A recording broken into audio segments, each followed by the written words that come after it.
My name is Mike Keene. I'm a former professor of Sociology and Sustainability Studies at IU South Bend. I started the Center for Sustainable Future in the Sustainability Program in 2008. I left the university in 2016 to put sustainability into practice, and I sort of found a way of bringing together sustainability and neighborhood revitalization because they both share some real common sensibilities, and that's kind of what I've been doing the last 5 or 6 years. For us, sustainability has always been about the triple bottom line. You need to really integrate all three. Ecologically friendliness, of course, but it also has to be socially inclusive and equitable and economically sound. If you can't make it economically sound, you can't make it work.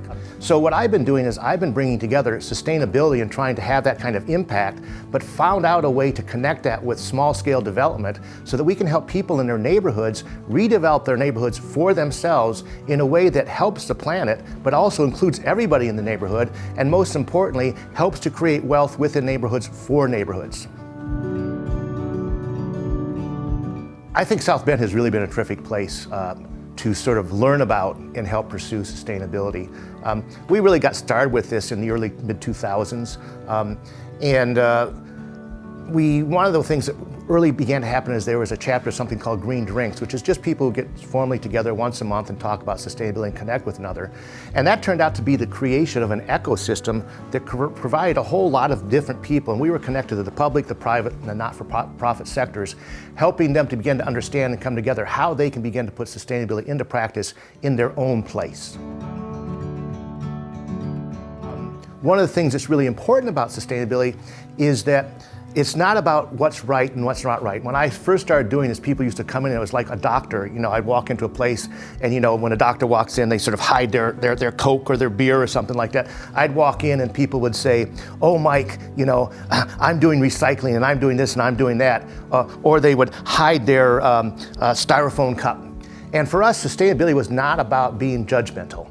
It was always about wherever you are, it doesn't matter what you did, it's what you're gonna do next. And everybody can do something, no matter what, from where they are. And everybody gets started, then that's how we make the difference. And that's kind of what happened in South Bend. And we saw the university get our programs there.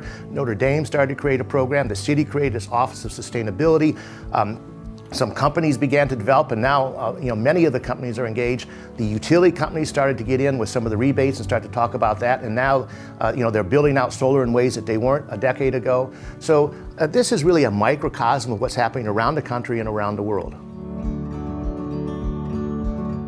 Okay, for a sustainability tip, what I would recommend is go to Rewiring America. You can Google it.